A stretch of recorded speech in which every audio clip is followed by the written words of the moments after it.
Olá, aqui é Fábio Taqueira, médico radiologista, especialista em neuroimagem pela Beneficência Portuguesa de São Paulo e criador do Neuroimagem na Prática. Calcificações intracranianas. Quem avalia exames de tomografia de crânio provavelmente já se deparou com uma calcificação intracraniana e se perguntou: será que isso aqui tem algum significado clínico? Por isso, eu decidi falar sobre as principais calcificações intracranianas sem significado clínico, para você poder ficar mais tranquilo na sua rotina se deparar com algum tipo de calcificação como as que eu vou descrever hoje. Bom, provavelmente sem significado clínico. Se você quiser entender por que eu falei provavelmente, me acompanhe nesse vídeo. Resolvi montar uma aula de calcificações intracranianas sem significado clínico, provavelmente sem significado clínico, né? Então, por que eu escolhi, né, esse tema de aula? Porque calcificação é uma coisa que chama muita atenção na tomografia, né? Afinal, é uma área hiperdensa, né? Uma área branca, então chama atenção, dificilmente passa batido, né? É uma alteração que até para quem está começando chama muita atenção e provavelmente é uma das primeiras coisas que gera dúvida, né, para quem está começando. Eu coloquei esse provavelmente aqui porque, assim, existem calcificações que muito provavelmente não têm significado clínico, mas se você fuça muito no Google, no PubMed, você acaba encontrando alguns artigos falando que determinada calcificação, normalmente sem significado clínico, pode ter alguma correlação com um distúrbio psiquiátrico. Então, assim, se você fuçar muito na internet, você acaba encontrando alguma correlação dessas calcificações, né, na grande maioria dos casos sem significado clínico. Alguns artigos isolados acabam atribuindo essas calcificações a alguma manifestação clínica. Então, essa apresentação aqui eu montei para ajudar o pessoal a saber identificar pelo menos os mais característicos, os mais clássicos. Tem outras calcificações intracranianas sem significado clínico, além das que eu vou comentar aqui, mas essas aqui são as principais e mais características, né? Então, vamos lá. Bom, então tá aqui o dilema, né? Quando a gente encontra uma calcificação, a gente pode se perguntar, né, principalmente quem está começando, será que isso aqui tem significado clínico ou não tem, né? Será que eu valorizo ou não valorizo isso aqui? Né? Na hora de descrever o laudo radiológico, será que eu valorizo essa calcificação? Será que eu descrevo ela? Será que eu não descrevo, já que não tem significado clínico? Né? E ao mesmo tempo, a pessoa que recebe o laudo, se ela recebe um laudo descritivo, por exemplo, ela pode ficar se perguntando, né, o que eu faço com essa informação? Né? Será que tem significado clínico para esse paciente que está na minha frente? Né? E se vier um laudo descritivo, muito provavelmente o paciente vai ficar com 1000 minhocas na cabeça, né? E vai ficar perguntando para o colega que solicitou o exame, que pediu o exame, o paciente vai ficar perguntando, né, o que é isso que eu tenho aqui? Né? Que doença que é essa que eu tenho aqui que está descrita? Então, você não está habituado às calcificações sem significado clínico, pode gerar muita confusão se você simplesmente descrever essas calcificações no seu laudo e a pessoa que estiver recebendo o laudo, né, desse exame com a calcificação não souber interpretar, saber quando valorizar ou não esse achado que foi descrito. Né? A primeira dúvida, na verdade, que surge é quando a gente identifica uma área hiperdensa. Né? Será que essa área hiperdensa é uma calcificação ou sangramento? Afinal, as duas situações vão se apresentar como uma área hiperdensa. Né?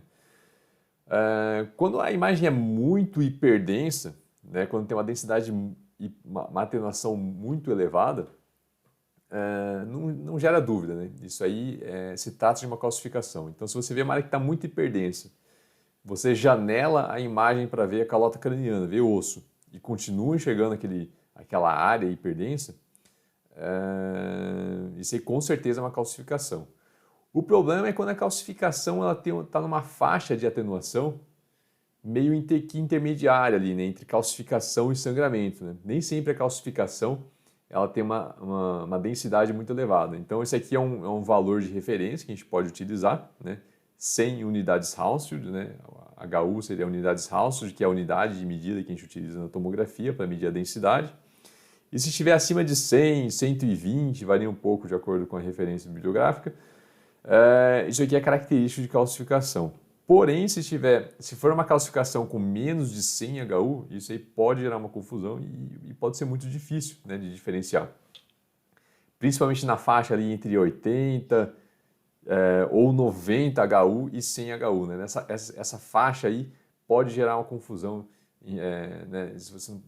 Pode ser meio difícil diferenciar entre calcificação e sangramento recente. Né? Lembrando que o sangramento recente ele vai ser hiperdenso, e daí conforme a hemoglobina daquele sangramento vai sofrendo uma mudança na sua estrutura, né? A gente está acostumado a escrever nos laudos estágio de degradação da hemoglobina, então conforme vai mudando a sua estrutura hemoglobina, ela vai mudando a sua atenuação, a sua densidade, a sua tonalidade, né? Vai ficando menos densa, menos branca, o sangue, né? Vai ficando menos branco na tomografia.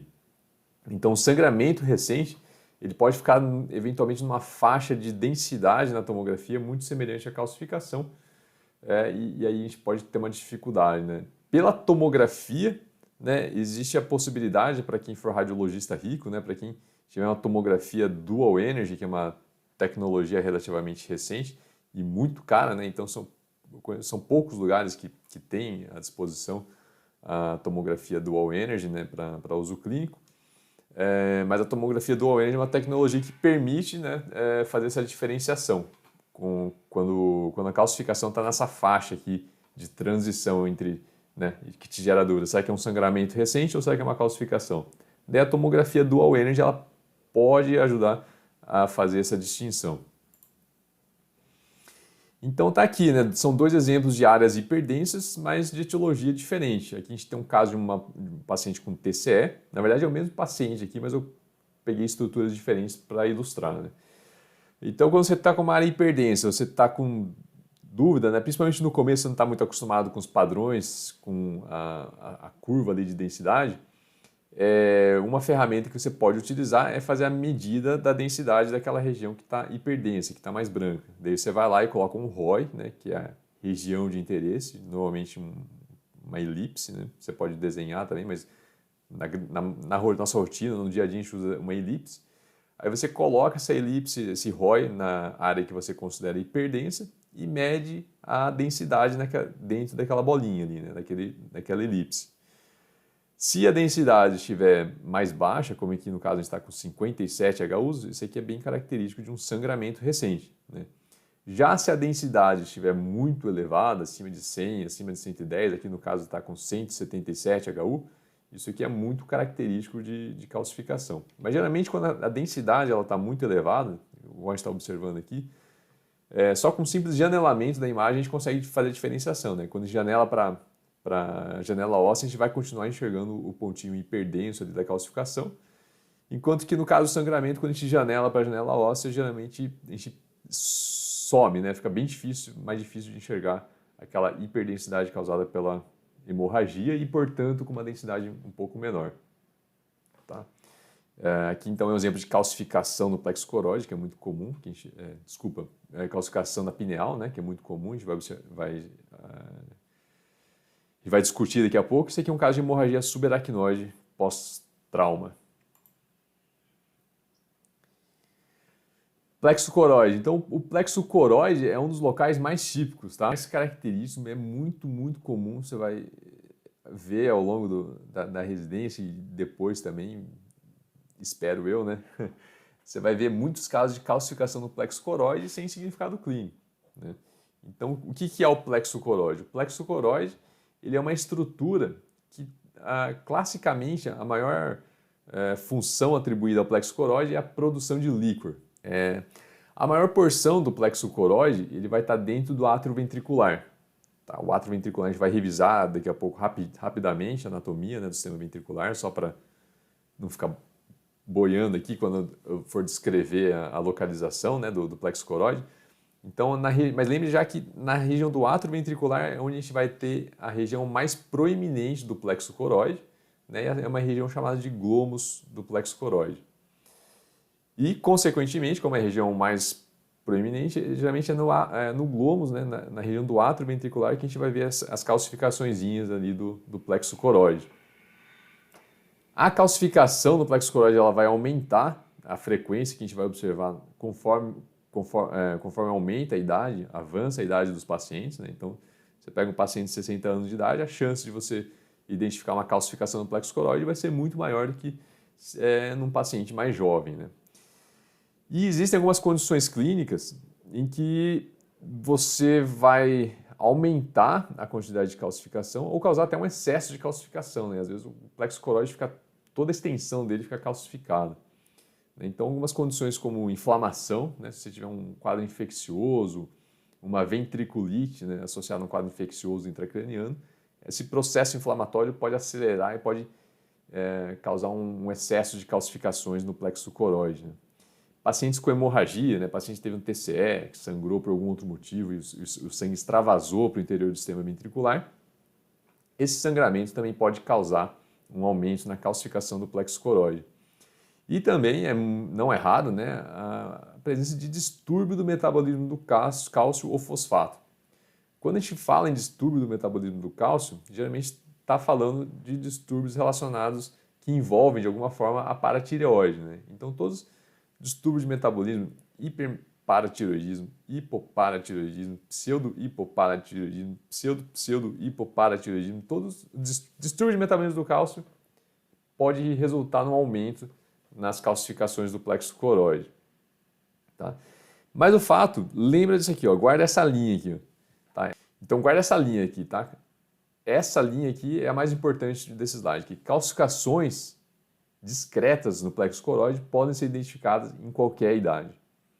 Ou seja, em qualquer idade, se você identificar as calcificações na região do plexo coroide, isso aí pode não ter significado clínico nenhum.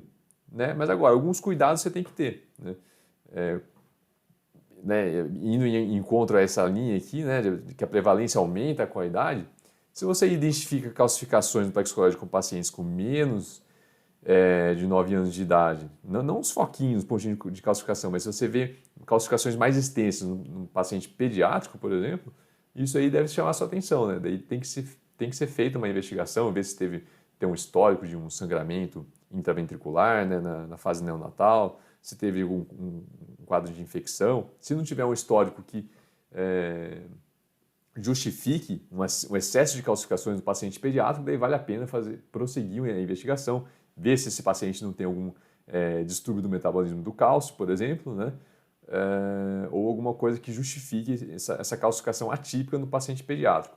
Mas calcificações discretas, né, pequenas calcificações, podem ser identificadas em qualquer idade, sem significado clínico nenhum. Tá bom? Agora eu vou fazer uma rápida revisão da anatomia do sistema ventricular no exame de imagem, que vai ficar em preto e branco. Então, se você já tem domínio sobre essa parte da anatomia, pode pular para a parte do vídeo que não está mais monocromática. Mas só fazendo uma revisão aqui, né, mais uma vez, deixa eu tirar aqui as informações. Bom, então o sistema ventricular a gente divide em compartimentos, sistema ventricular supratentorial, né, que está acima do tentório, que é essa membrana aqui, né, que divide compartimentos supratentorial e infratentorial, ou fossa posterior também, né? Então, o que a gente tem no sistema ventricular supratentorial? No sistema ventricular supratentorial, a gente tem aqui os ventrículos laterais, né? Essa parte mais proeminente que chama mais a atenção são a região dos corpos dos ventrículos laterais. E a partir dos corpos dos ventrículos laterais, a gente tem os cornos frontais, mais anteriormente, ali na região dos lobos frontais, né? Que tem essa morfologia aqui curvilínea, né? Parte dessa morfologia é determinada pela impressão aqui causada pela cabeça dos núcleos caudados.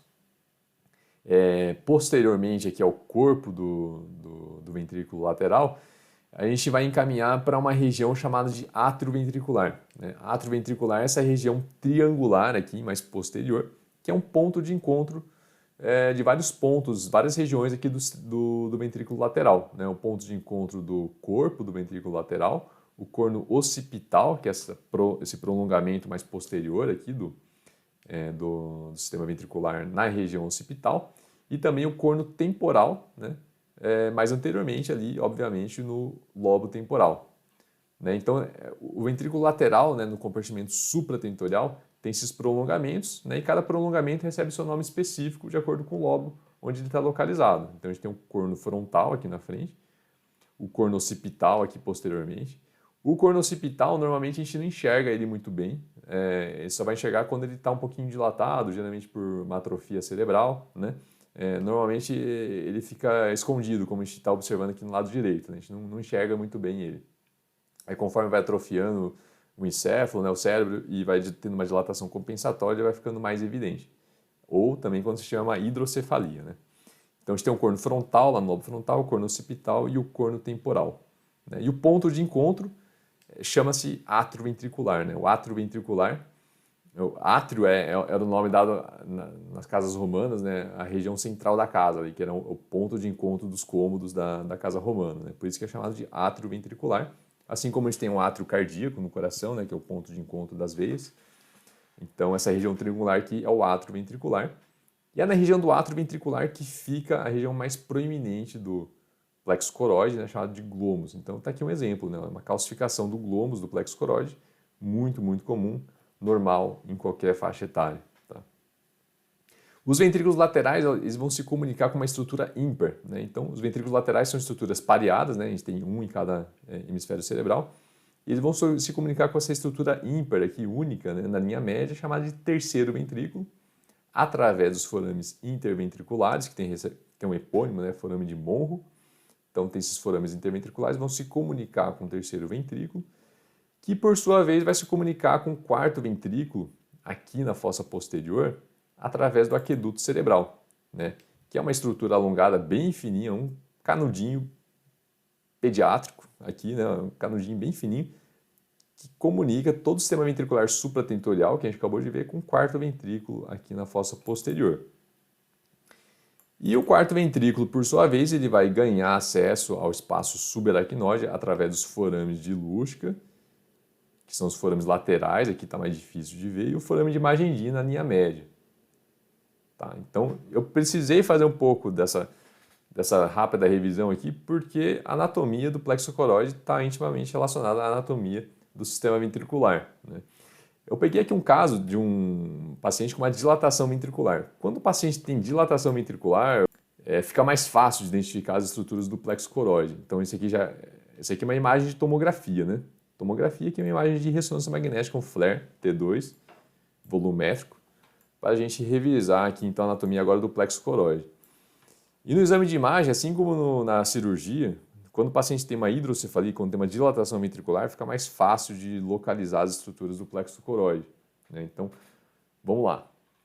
O plexo coroide está presente no corpo do ventrículo lateral e, como eu já falei, no átrio ventricular, onde a região onde ele fica mais proeminente, fica mais fácil de identificar, fica parecendo um nódulo ali, né, dentro do átrio ventricular.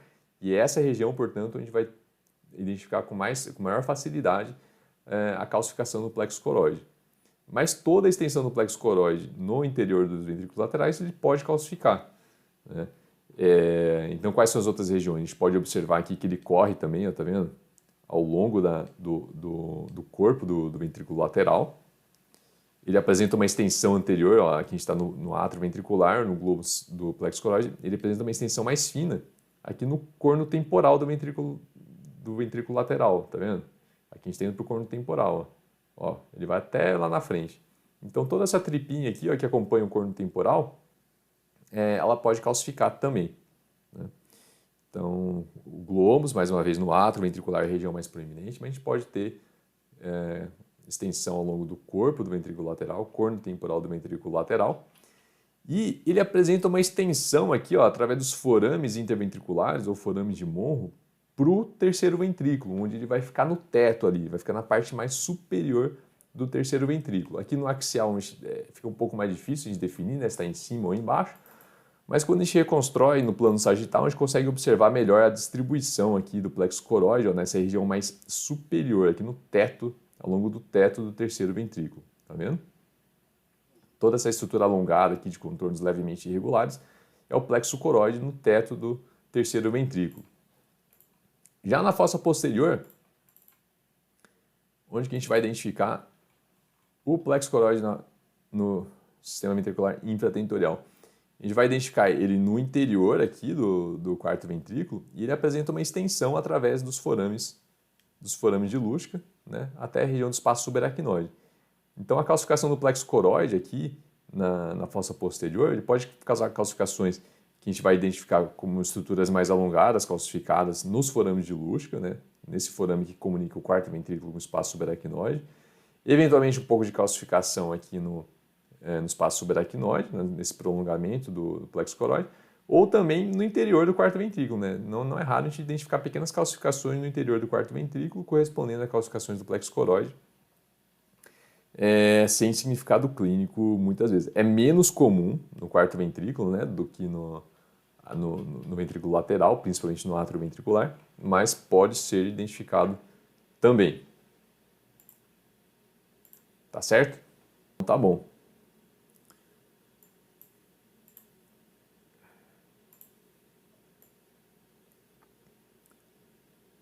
E olha só, é tão comum essa região do átrio ventricular, que quando eu coloco no Google calcificação de plexo coroide, né, no comecinho da pesquisa aparecem as imagens lá, você vê, ó, vários casos, todos apresentando calcificação, pelo menos a grande maioria dos casos, calcificação, exemplos de calcificação do plexo coroide, porque é o mais comum. Né? Se você procurar no PACS, lá, calcificação, não precisa nem procurar calcificação, né, pelos termos. Você abre o exame de tomografia de crânio no paciente idoso, a chance de você identificar uma calcificação no plexo coroide, no glômus do plexo coroide, ali no átrio ventricular, é muito, muito grande. E pode ter calcificações também, aqui tem um exemplo, né, de calcificações aqui acompanhando o forame de Lurchka.